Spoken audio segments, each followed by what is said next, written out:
Pues muy bienvenidos a un programa más de Empresarios de Marbella. Mi nombre es Alejandro Criado y soy el presidente del Club de Empresarios y Profesionales de Marbella, que de alguna forma patrocinamos este espacio y en el que entrevistamos a empresarios, profesionales de nuestra ciudad, de nuestro club, y siempre con una visión positiva de lo que son los empresarios y los profesionales, porque somos en definitiva los que generamos progreso y empleo en nuestra ciudad.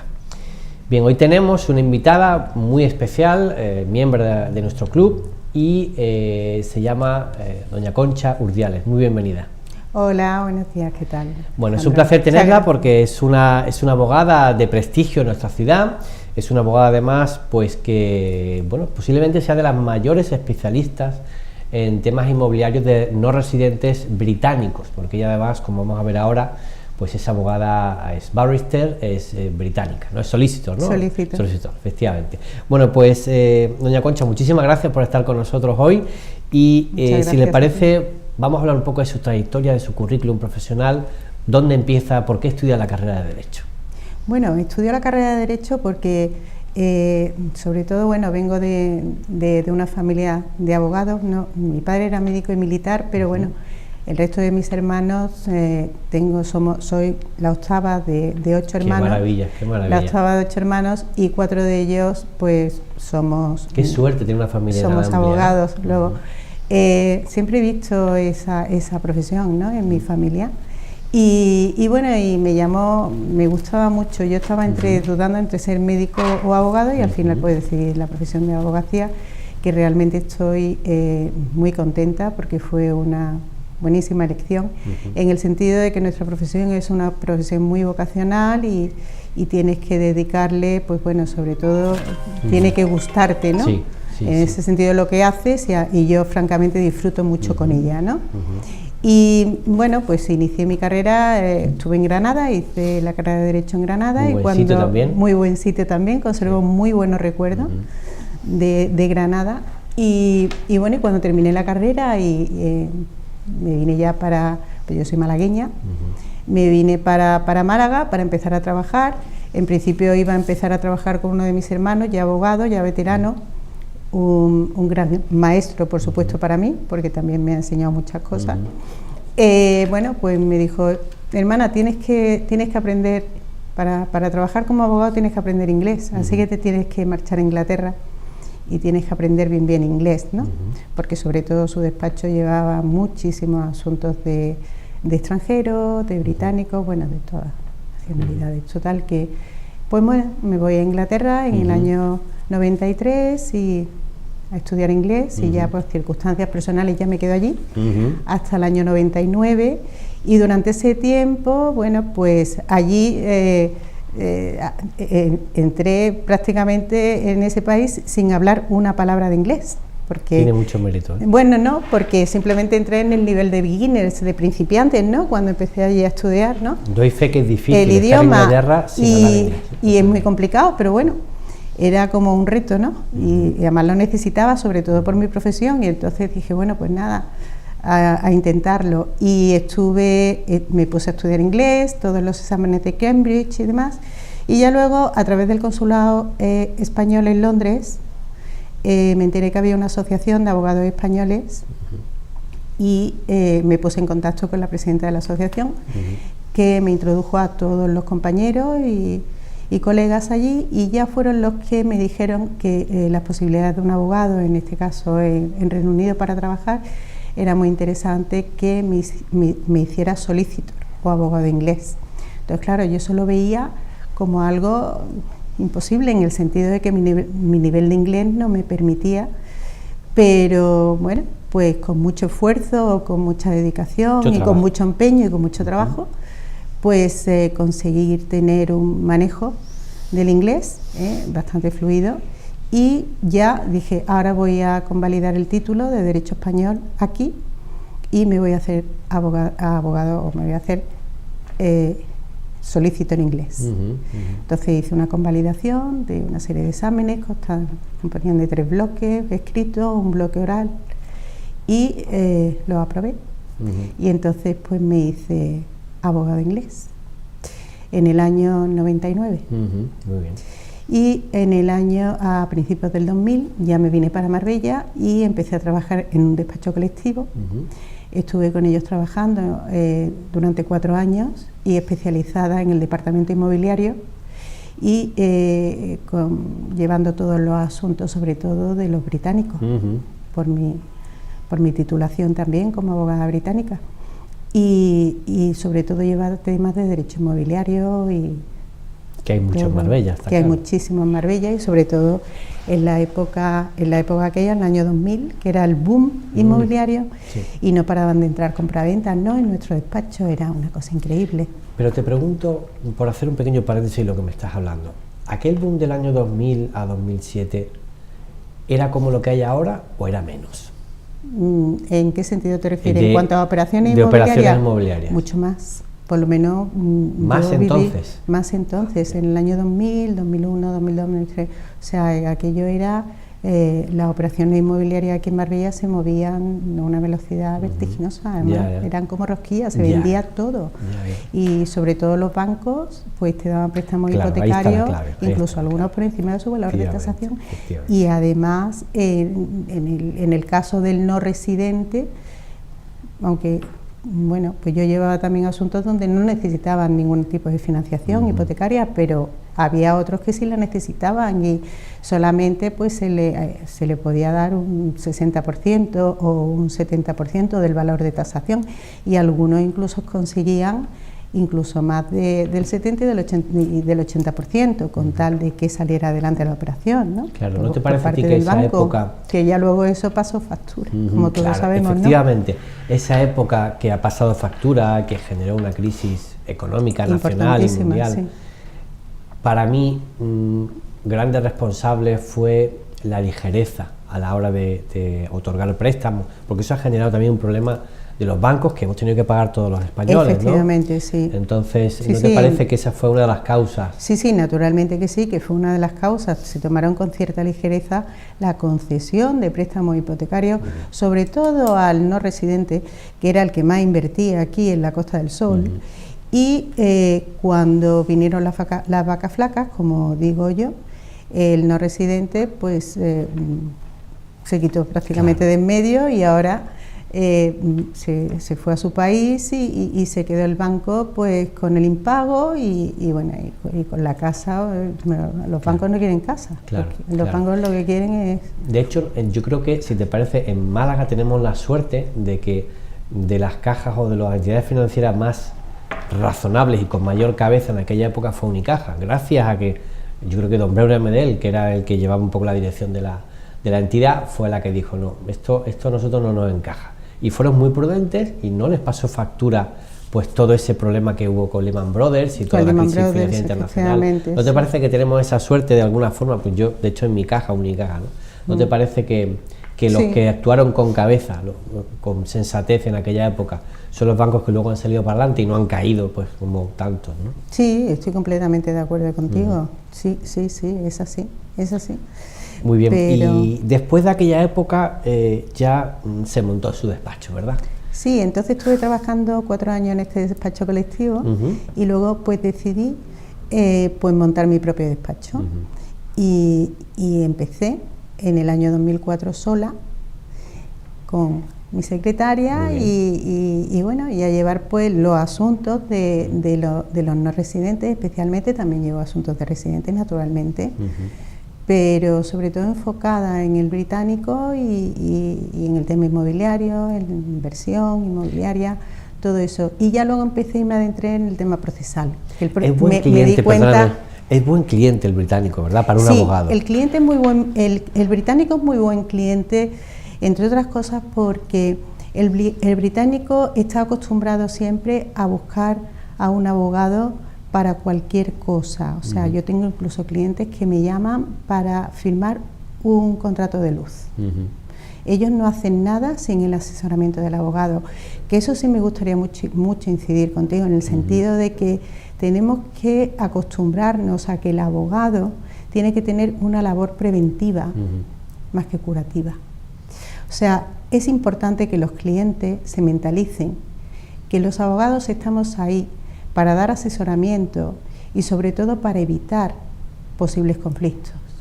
Hay muchos clientes que a lo mejor pues se quieren ahorrar los honorarios de un abogado y hacen los negocios jurídicos ellos solos pensando que no van a tener consecuencias jurídicas y lo están haciendo bien.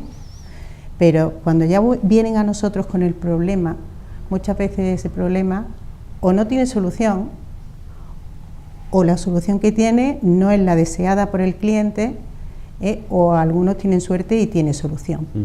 Pero en Inglaterra, por ejemplo, el cliente británico en ese sentido es más cauto porque busca siempre el asesoramiento de un abogado antes de entrar en cualquier negocio jurídico. Entonces sí, son clientes muy leales. Sí, en España todavía falta esa mentalidad, la mentalidad de ir al abogado como uno cuando va al médico. Es verdad que al médico se va solamente cuando uno tiene un problema y habría que ir también para prevenir, pero exactamente igual pasa, comparto contigo el análisis sí. Con el abogado, es decir, cuando uno va a hacer algo importante, pues mientras no tenga problemas, pues uno va al notario solo o uno va y firma cualquier documento, y ya cuando viene el problema, cuando es bueno prevenir, es un gasto, sí, evidentemente, pero es una buena inversión, ¿no? O sea Está claro, es claro. Entonces, en ese sentido, con el cliente británico se trabaja muy bien, porque no te cuestiona nada, en el sentido de lo que diga, pues me parece bien hecho, sobre todo aquellos clientes que vienen a un país extranjero, para ellos, como es el nuestro,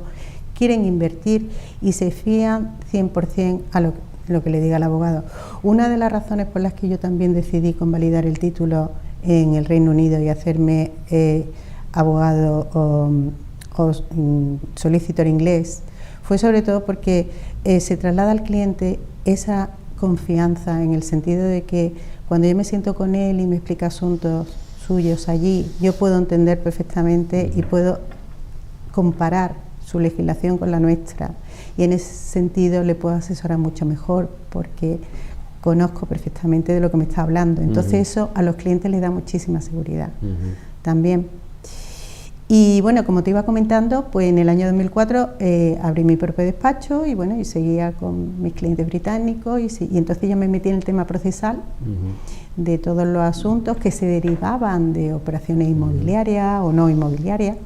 Bueno, pues muchas veces pues se derivaban en un procedimiento judicial.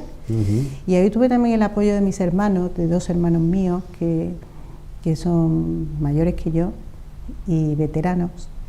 Y bueno, y ahí sí me echaron ellos una mano a la hora de formarme con lo que es el tema de derecho procesal, ¿no? Y terminó gustándome mucho. Y empecé con él en el 2004 y bueno, y sobre todo ahora llevo muchísimos temas procesales relacionados con temas civiles, principalmente, algún que otro tema penal y mercantil, pero sobre todo temas civiles, y dentro de los temas civiles, pues en el despacho, pues bueno, pues llevamos temas de familia, de contratos, de propiedad horizontal, de sucesiones, herencias, de todos esos temas. Muy interesante. Entonces, en el año 2017, ¿qué pasó? Pues que conocí a mis dos socias del despacho, a María Dolores Moreno y a Carmen Bascón. Y bueno, y la verdad es que hubo muy buena conexión entre nosotras y decidimos abrir un despacho colectivo. Entonces, actualmente estamos aquí en el Pirulí, bueno, ya sabéis cuál es nuestro despacho, VM Legal. El esta Boca Negra, ¿no? Sí, justamente el edificio que hay frente a Boca Negra. Y abrimos nuestro despacho y bueno, y simplemente Carmen Bascón, que es también abogada española como yo y abogada alemana, porque ella hizo lo mismo que yo, en lugar de se convalidó el título en Alemania, porque estuvo también viviendo en Alemania muchos años. Diferentes. Y no son tan confiados con el abogado. Es decir, lo que es Francia para arriba, esa gama de clientes que son muy frecuentes aquí, pero no tiene tantísima confianza como tiene el británico, tiene confianza ciega, te da el dinero, ¿no?, en tu cuenta corriente, no tiene problema. Ya sí, el británico no te cuestiona absolutamente nada. El británico, si tú trabajas bien y le haces las cosas bien, lo tienes de cliente para toda la vida. Sí. O sea, yo hay clientes que tengo desde hace ya 25, 27 años. Y esos clientes vienen, porque una cosa importante también, que nosotras trabajamos en el despacho, pero nosotras trabajamos con clientes que vienen referidos de boca a boca. Sí, o sea, sí, que te quiero decir, tanto Carmen como yo, como María Dolores, que nosotros no anunciamos nuestro despacho, ni servicios, ni nada en ningún sitio, ni nada de nada, sino simplemente... Eso es muy importante dentro de lo que es un despacho de abogados, que te vengan por recomendación de otro cliente, ¿no? Yo lo he vivido con mi padre, que bueno, de los años 80 era de los pocos abogados que había aquí, llevaba inmobiliaria también como tú, no sé si algún asunto ha llevado con él, pero es verdad que sus clientes eran súper fieles, porque mi padre era una persona honesta, no, hiper requete honesta, o sea, si sobraban 2 euros se lo daba al hombre, era... Totalmente. Entonces, claro, estaban con él encantados y de hecho hay algún cliente antiguo pues que todavía vive y que viene y que confía y que me llama a mí o se lo pasa a mi hermano, en fin, Tel y yo pues lo llevamos y tal. Y es verdad que la confianza de esos clientes, pues sobre todo el que les acompañas a comprar una casa o su segunda vivienda, ¿no? Pues luego son fieles a ti, ¿verdad? Hombre, claro, totalmente, porque además ten en cuenta que ellos no conocen absolutamente nada. Me estoy refiriendo al no residente que no conoce absolutamente nada de nuestra legislación y que a lo mejor pues tienen que hacer una inversión importante y ellos pues le dan toda la labor al abogado, que es el que realmente los tiene que cuidar y proteger sus intereses, y ellos confían, claro, al máximo 100%. Entonces, como te estaba comentando, nuestro despacho colectivo, bueno, pues se ha convertido en que Carmen Bascón pues se dedica a clientes alemanes, yo me dedico sobre todo a clientes británicos, ella lleva todos los clientes alemanes y lleva las mismas materias que llevo yo. Y María Dolores pues también lleva lo que es todo el tema penal, porque a mí el penal no me gusta tanto, yo estoy más especializada en el tema civil, que es el que me gusta, procesal civil. Y luego, por supuesto, el extraprocesal, que lo llevo en todo su... Sí, yo, mira, tengo un compañero aquí en Marbella que dice, con razón, que los compraventas son un regalo de Dios, comparado con lo que lleva el trabajo procesal, ¿no? Y a los que el procesal, entre nos gusta y no nos gusta y tal, pues efectivamente una compraventa, en fin, es un trabajo muy agradecido. Y ahí, si te parece, podemos entrar en la compraventa inmobiliaria para no residentes, ¿no?, que es algo que se da muchísimo en Marbella, en las notarías y bueno, ¿qué puedes comentar? ¿Qué particularidades ves tú de cuando interviene un no residente? Bueno, pues mira, cuando interviene un no residente, te voy a hablar en el caso de británicos, que es lo que yo más estoy centrada, ¿no? Cuando interviene un no residente es muy importante, sobre todo para un abogado, ya no lo digo por mí, para cualquier otro compañero, conocer al cliente. Es importante saber con quién estás tratando, es saber cómo le puedes asistir, pero sobre todo sabiendo el cliente pues a qué se dedica, se gana la vida, ¿no? Efectivamente, a qué se dedica, a qué trabaja, dónde vive, en fin, un poco conocer al cliente, porque además nosotros tenemos una labor con relación a la prevención blanqueo de capitales, de conocer a nuestro cliente en ese sentido. Tenemos que saber exactamente los fondos que va a invertir en España, qué procedencia tiene. Es importante, porque si no, incluso nosotros somos responsables. Claro, es decir, si por ejemplo, como yo he visto en los años 2000 y poco, te llega un cliente, mire, yo tengo dinero en efectivo, lo voy a pagar en el banco y voy a comprar un inmueble. Sí. ¿Eso se puede hacer hoy?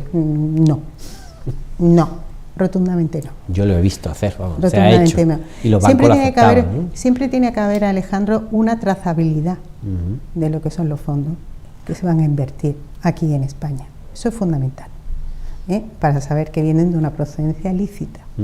Entonces, una vez que ya hacemos lo que... ¿Puedes explicar un poco la diferencia? Bueno, lo que aunque sea una obviedad, ¿cuándo es una procedencia lícita y no lícita? Es decir, porque es un término que a lo mejor el espectador no sabe. Bueno, pues una procedencia lícita es cuando, por ejemplo, nosotros tuvimos un seminario, el Colegio de Abogados, con un inspector de Hacienda y cuando salió precisamente la Ley de Prevención del Blanqueo de Capitales, y una de mis preguntas fue, bueno, ¿qué entendemos por procedencia lícita en ese sentido? Sí, o sea, yo viene el cliente a mi despacho y yo le pregunto, ¿usted a qué se dedica? Y me dice el cliente, bueno, pues mire usted, yo vivo en Rusia y allí tengo una fábrica de zapatos, bien, y yo me dedico a la fabricación de zapatos, del calzado, y aquí le presento a usted la documentación necesaria para que usted compruebe que esta es mi actividad, ¿vale? Bien, muy bien. Y ahora, bien, bueno, pues muy bien, y pues ya está, usted tiene que, sí, esta es mi actividad, y yo estos calzados se lo vendo a distintos países y tal y cual, ¿vale? Bien. Bueno, pues ya con eso hemos cumplido nosotros con lo que es la obligación, en ese caso, de saber la procedencia o de conocer la procedencia del dinero, pues tiene una trazabilidad y tiene... Ahora, si ya ese señor, ese calzado, pues se lo ha vendido a lo mejor a un tercero que a lo mejor trafica en armas o lo que sea, allá nosotros lo que es el tema de la procedencia lícita, sobre todo es saber la actividad, si esa persona presenta sus declaraciones fiscales, si esa persona... Eso es fundamental, y también a través de las entidades bancarias, que también están obligadas, ¿no?, a seguir esa trazabilidad del dinero, ¿no? Porque nos obligan, poco más o menos, esa normativa a ser policía, ¿no? Sí. Una obligación casi policial, sí, ¿no? Sí. De preguntar, de investigar, incluso tenemos en el Colegio totalmente. de Abogados una base de datos policial, ¿no?, para preguntar e investigar. Indudablemente, nosotros en ese sentido, en operaciones que no son, bueno, pues en operaciones inmobiliarias, sobre todo tenemos esa labor de policía, en el sentido de, además estamos obligados, en el momento en que el abogado tenga la más mínima sospecha de que la procedencia de esos fondos que se van a invertir para comprar una propiedad en España tengan una procedencia ilícita o ilegal, estamos obligados a ponerlo en conocimiento de la Comisión de Prevención de Blanqueo de Capitales. Yo te puedo contar un ejemplo de un señor que vino a mi despacho que no me dio buenas sensaciones y que quería invertir en comprar, en hacer obras y tal. Entonces, claro, yo sabía lo que tenía que preguntarle. Entonces, cuando me dice, ¿qué necesita usted? Pues mire, necesito todo esto por materia de prevención de blanqueo de capitales. Usted tiene que tener toda esta información. No volví a saber nada más de él. Es decir, acerté. Pues acertaste muchísimo, pero muchísimo. Acerté porque no me daba buena impresión. No, es muy importante conocer al cliente. Sí. Antes de entrar en cualquier tipo de operación, porque tú tienes la facultad de decirme, usted, pues no se la llevo, o no me da buena espina, como en este caso también te pasó a ti, y nada, y que se marche el cliente por donde vino. Pero yo, en este caso, afortunadamente, y el despacho, también Carmen, tenemos la gran suerte de tener clientes que, en fin, que son ya clientes de hace muchos años, que ya los conocemos, que ya sabemos, y... me has preguntado acerca de la operación inmobiliaria. Bueno, pues si es uno residente, lo primero tenemos que sacarle es el NIE, que es el número de identificación de extranjero. Eso es fundamental. Tenemos que ir a la Policía Nacional, que eso es horroroso, que desde aquí hago un llamamiento a mejorar la gestión. Hago un llamamiento para mejorar la gestión, en el sentido de que, por favor, para los profesionales que nos dedicamos al tema inmobiliario y que vienen clientes nuestros, extranjeros, a invertir en España en aras a facilitarle darle un buen servicio y que haya una cierta celeridad y agilización en lo que son los trámites estos burocráticos. Por favor, que la comisaría de policía, por favor, ponga allí a alguien, a un agente, a alguien que se dedique solo y exclusivamente a los profesionales, que trabajamos por lo menos en Marbella o en Estepona o en la costa, abogados y demás, para que sobre todo se agilice mucho más el trámite. Pues claro, vas a la policía y a lo mejor para solicitar un NIE, y lo mismo tardas, pues yo qué sé, cuando te dan cita, a lo mejor te dan cita en 3 meses o 4 meses. Bueno, yo he tenido que solicitar NIE, en Marbella no, porque a lo mejor me daban la cita para... No, tampoco. En tu provincia, en Córdoba. En Córdoba. en Córdoba. Eso te van al día siguiente, ¿no? Sí, en Córdoba he solicitado NIE porque me resultaba más rápido, o sea, tardaban a lo mejor una semana en darme el NIE, y en Marbella a lo mejor tardaban 2 meses. Claro. Eso es muy importante porque nosotros sin el NIE no podemos firmar, o sea, es un número de identificación de extranjeros y sin él nosotros no podemos firmar la escritura de compraventa. Nosotros vamos al notario, ni podemos pagar impuestos, ni liquidar las transmisiones patrimoniales, no podemos hacer, ni tampoco podemos escribir el título en el registro de la propiedad. Entonces, es algo que ralentiza mucho la operación, el hecho de tardar por un NIE 2-3 meses o lo que tarde la policía. Eso es algo que de verdad hay que solucionar, sobre todo para darle un buen servicio, ¿no? A aquellos clientes que invierten aquí y que traen riqueza. Totalmente. Una cliente mía francesa lo ha conseguido en un consulado en 3 semanas. ¿Vale? No es poco tiempo, pero es otra opción también. Bueno, también sí, puede ser otra opción. Nosotros nos movemos sobre todo aquí a través de la policía, que está aquí en... Sí. Bueno, aquí. Y luego, bueno, pues... ¿Qué consecuencias fiscales tiene para un residente? ¿Tiene que pagar impuestos? ¿Un sí, británico? Naturalmente que sí. Un británico, cuando compra aquí un inmueble, bueno, pues aparte de pagar sus impuestos por transmisiones patrimoniales o por actos jurídicos documentados, dependiendo del tipo de inmueble que compra, si compra de un promotor o compra una venta que no tiene la condición de promotor, sino que es de segunda mano. Bien, pues entonces hay que pagar, por supuesto, esos impuestos, y luego anualmente el no residente tiene que pagar lo que nosotros le llamamos el impuesto de renta y patrimonio de no residente. El impuesto de renta y patrimonio de no residente significa que anualmente, o sea, antes de que termine el año, tiene que pagar, pues se calcula sobre el valor catastral del inmueble, pues tiene que pagar un impuesto que no es que sea muy alto, va sobre el valor catastral, pero de renta y patrimonio, ¿vale? Eso es una obligación que en fin, que se tiene que cumplir y en un no residente.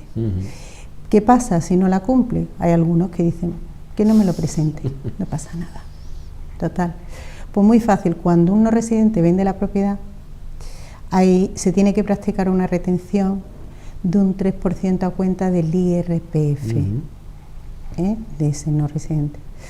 Y entonces esa retención se practica en notaría y cuando tú presentas, o sea, tú le pagas al vendedor y de ese pago el vendedor retiene el 3%. A cuenta del IRPF, con lo cual en este caso se le retiene al vendedor, el comprador le retiene ese 3% al vendedor, con lo cual cuando ya se presenta al mes siguiente de firmada la operación en Hacienda, tiene 30 días para presentar ese modelo 211, bueno, pues Hacienda tiene que hacer lo que es la autoliquidación y comprobar efectivamente que ese vendedor no residente, cuya retención del 3% ha practicado el comprador, ha declarado anualmente desde la adquisición del inmueble, pues ese impuesto de renta y patrimonio del no residente. Quiere decir que no ha incumplido con la obligación, quiere decir que todos los meses ha ido pagando. Porque si tú tienes derecho a la devolución de ese 3%, porque no haya una ganancia patrimonial y te tenga que devolver, en ese caso, ese 3%, Hacienda no te lo va a devolver si tú no has cumplido con las obligaciones fiscales del impuesto de renta y patrimonio de no residente.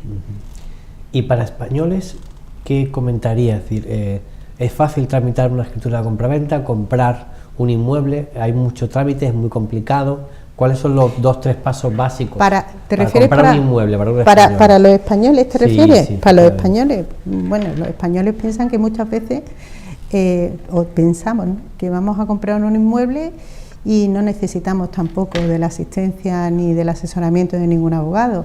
Y lo considero que también es un error. Efectivamente. Porque muchas veces hay inmuebles que tienen problemas y problemas muy gordos. y ellos pues van allí al notario y firman, o algunos no van ni al notario, lo compran en contrato privado, no lo elevan a público y bueno, y entregan ahí unas cantidades de dinero sin, en este caso, averiguar si ese inmueble tiene carga, no tiene gravámenes, tiene, en fin, una serie de cosas que perfectamente hay que considerar a la hora de comprar un inmueble, si tiene deudas de la comunidad de propietarios, si esas deudas se han sido pagadas, si hay un certificado de la comunidad de propietarios, en fin. Hay siempre que buscar el asesoramiento de un abogado, por lo menos en mi opinión, para cualquier negocio jurídico que se vaya a celebrar. Pues muy sencillo que el cliente crea que es. Incluso el negocio jurídico matrimonial, y ya pasamos a un tema también, el régimen económico tiene consecuencias legales en una familia, ¿verdad? La elección del régimen económico, según a lo que se dedique el padre o la madre.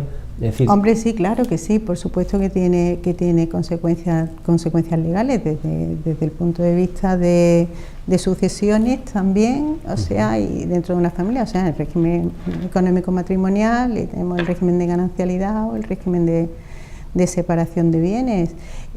Aquí en nuestro sistema español, sistema jurídico español, bueno, pues hay una presunción de ganancialidad en el sentido de que si tú te casas y no otorgas capitulaciones matrimoniales antes del matrimonio, pues rige el principio de ganancialidad. Y en Inglaterra, por ejemplo, no. En Inglaterra es al contrario. En Inglaterra rige el principio de separación de bienes, como principio general. Entonces, bueno, pues aquí en España, por ejemplo, cuando, pues por ejemplo en el caso, pues no sé, pues de una herencia, ¿no? El caso de una herencia también, pues... hay una protección de la familia también en la herencia, ¿no? En España. Sí, en España sí hay protección, está la institución de lo que son los herederos forzosos, que eso viene regulado en el artículo 806 del Código Civil, y eso, por ejemplo, los herederos forzosos no existe en el sistema británico. En el sistema británico existe la libertad de testar. Tú puedes dejar tus bienes, según el sistema británico, el sistema legal británico, a quien tú quieras. Yo tengo clientes que incluso le han dejado sus bienes a una asociación canina. Mi padre lo ha vivido también. Sí. Y tus hijos que le zurzan. Y a tus hijos, pero esto va para la asociación canina, claro. De la que yo soy miembro hace no sé cuántos años. Ya. Entonces, claro, son cosas que te chocan, pero aquí en España eso no puede suceder. No, claro. Aquí están los herederos forzosos, que son los hijos y descendientes. Luego los ascendientes, a falta de esto, los ascendientes, y luego también está el cónyuge viudo, el usufructo del cónyuge. Lógico, claro. Del cónyuge viudo, que también entra en la herencia y le corresponde una cantidad correspondiente como a su legítima, ¿vale? Entonces, dependiendo de con quién concurra a la herencia el cónyuge viudo, pues le corresponde por usufructo viudal una cantidad u otra. Claro. Y aquí vemos con cierta, no sé, vemos muy bien la imagen del caso británico, que es muy frecuente en Marbella, como, ay, qué bien, qué libertad, qué bonita la libertad, ¿no? Pero yo creo que hay una tradición española, una tradición familiar, afortunadamente, de protección de la familia, tenemos una tradición católica y gracias a eso, pues el cónyuge viudo no se queda sin nada. Sí. No se queda sin nada, según nuestro sistema jurídico español no se queda. Efectivamente. No se queda sin nada porque depende con quién concurre a la herencia. Efectivamente. En este caso, bueno, pues si concurre, por ejemplo, con los hijos y descendientes, le corresponde el usufructo del tercio, de mejora, porque la herencia es como, yo muchas veces digo, como una tarta, que la dividimos en tres. Un tercio en la legítima, un tercio de mejora y un tercio de libre disposición. Entonces, ese tercio de legítima le corresponde a los hijos y a los descendientes. ¿Vale? Luego tenemos el tercio de mejora, o sea, 2/3 de esa tarta le corresponde a los hijos y descendientes. Y luego está el tercio de libre disposición. Al perro, cuando, o a la asociación canina, o si no a quien quiera. Y luego, cuando fallece, en este caso el difunto, la viuda está casada con el difunto, porque no olvidemos que las parejas de hecho no tienen derecho a heredar. Cuando fallece el difunto, pues entonces, si la viuda, ¿vale?, concurre a la herencia con hijos y descendientes, le corresponde como usufructo de la viuda 1/3. O sea, 1/3 del usufructo del tercio de mejora. El usufructo del tercio de mejora. Si no tiene hijos y tampoco descendientes, le corresponde la mitad, el usufructo de la mitad del caudal hereditario. Y si no concurre ni ascendientes, ni hijos, ni descendientes, le corresponde las 2/3 partes, 2/3 del usufructo de los 2/3 del caudal hereditario. Hay una protección de la esposa, ¿no? Hay una protección de la esposa, pero claro, cuando están casados en el régimen de gananciales, no olvidemos que los bienes se dividen por mitad, 50 y 50, o sea que todo lo que te estoy explicando solamente se aplicaría sobre la mitad de los bienes del causante. Efectivamente. ¿De acuerdo? Sí, yo creo que muchas veces se critica ese sistema tan protector de la familia, pero yo creo que es verdad que puede haber casos injustos y aquí lo hemos visto, pero en general lo razonable es que tus bienes pasen a tu familia, ¿no? Que son los que han estado contigo, seguramente te han cuidado y demás, ¿no? Eso yo creo que es lo razonable. Está claro. Es lo razonable. Yo sí estoy ¿Y también puedes hablarnos de lo que eso. son las capitulaciones matrimoniales? Bueno, las capitulaciones matrimoniales son un documento que antes de casarte, pues en este caso aquí en España, que tenemos el régimen legal de ganancialidad, y que es el que se aplica si no dices nada, pues las capitulaciones matrimoniales es un documento donde tú simplemente pues va a constar en ese documento pues cómo se van a regular el régimen económico matrimonial de ellos. O sea, pues quiere decir, pues los bienes que el matrimonio adquiera pues después del matrimonio, pues bueno, pues no van a ser mitad por mitad. Yo si lo pago con mi dinero propio, pues es mío 100%, y tú si lo pagas con el tuyo propio, es tuyo al 100%. Eso es lo que viene un poco a regular, porque destruye lo que es esa presunción de ganancialidad de nuestro sistema. En este sentido ya no se tienen que... ¿Y qué particularidades cuando estamos hablando de extranjeros? Es decir, un no residente, no hace falta que sea residente, no, un extranjero. ¿Puede hacer testamento en España o debe hacerlo? Sí, si tiene bienes aquí, sí. Es muy aconsejable hacerlo. Es muy aconsejable yo de hecho se lo aconsejo siempre a todos mis clientes que hagan testamento aquí en España cuando adquieren una propiedad. Y bueno, y es muy fácil porque en nuestro despacho lo que suelo hacer son testamentos bilingües. Por ejemplo, sí, mi socia Carmen Bascol lo tiene en español y alemán y yo lo tengo en español y en inglés. Entonces nosotros preparamos el testamento y tomamos pues bueno, una serie de datos del cliente que lo necesitamos con relación al padre, de la madre, padre, etcétera, etcétera. Bueno, o sea, si está casado, si está o no casado previamente, si tiene hijos del anterior matrimonio, en fin, una serie de datos. Entonces todo eso lo ponemos a doble columna bilingüe y lo llevamos a la notaría. Entonces en la notaría, pues cuando viene el cliente a firmar su testamento, bueno, pues entiende perfectamente que viene en inglés todo lo que... Y en ese caso, pues bueno, pues él, en este caso los británicos, pues como se rige por el principio de libertad de testar, pues ellos, en este caso, pues bueno, pues dejan los bienes a quien quieren.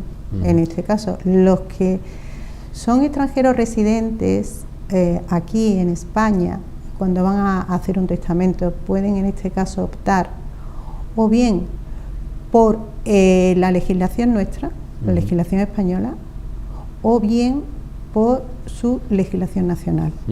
O sea, que decir, tienen que decirlo expresamente, son residentes, bueno, pues yo quiero que mi testamento se rija por el derecho español o se rija por el derecho, en este caso, británico. Ya hemos visto las diferencias. Entonces, claro, tienes que explicar al cliente que si es por el derecho español, ahí está lo que son la exclusión de los herederos forzosos, que lo tiene que tener en cuenta, si por otro no. O sea, todo eso, pero eso solamente cuando son residentes, ¿vale?